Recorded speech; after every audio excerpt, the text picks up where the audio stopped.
Hello students, आज का हमारा टॉपिक है क्लास 10th के सेकंड टर्म का यूनिट 5 का जीवन परिचय सदारंग का जीवन परिचय। सदारंग का दूसरा नाम न्यामत खां भी है। जन्म सदारंग का जन्म सन 1670 में हुआ। वे 18वीं सदी के प्रसिद्ध बीनकार यानी कि वीणावादक तथा ध्रुपद गायक रहे हैं। इनका वास्तविक नाम न्यामत खां था। ख्याल की अनेक बंदिशों में सदार रंगीले मोहम्मद शाह नाम कई बार आता है। ये इनकी ही बनाई हुई रचनाएं हैं। जो शास्त्रीय संगीत की गायन शैली होती है ख्याल, उनकी बहुत सारी बंदिशों की रचनाएं इन्होंने की हैं।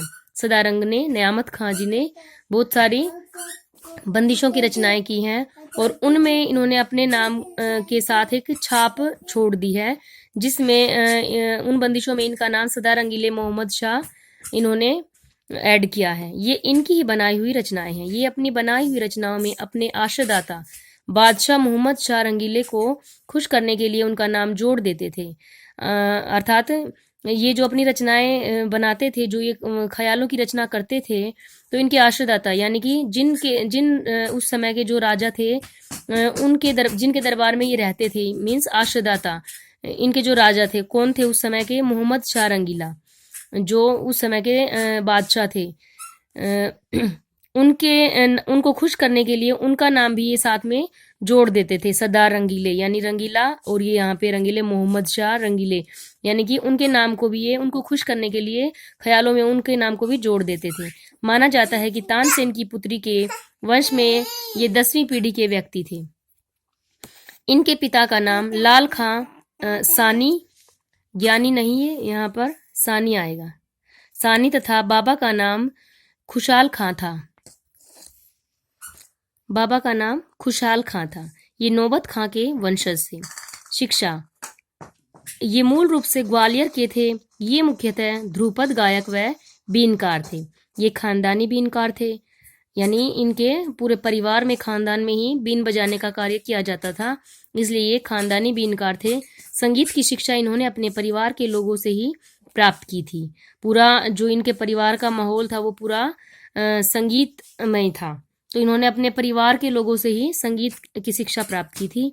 संगीत के प्रति इनके योगदान, पेपर में अब ऐसे भी आ जाता है कई बार कि सदारंग का जीवन परिचय लिखे, या सदारंग के जो संगीत का योगदान है सदारंग के विषय में, तो आप उनका संगीत के योगदान के विषय में लिखिए। तो आप ये पूरा परिचय याद करना है और अलग अलग इनको पॉइंट वाइज इनको आपको ध्यान रखना है कि किस पॉइंट में क्या बताया गया है।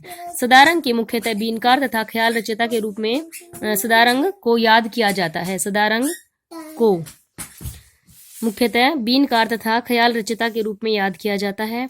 वैसे तो ख्याल रचना तथा ख्याल गायन का प्रवर्तक अमीर खुसरो को माना जाता है।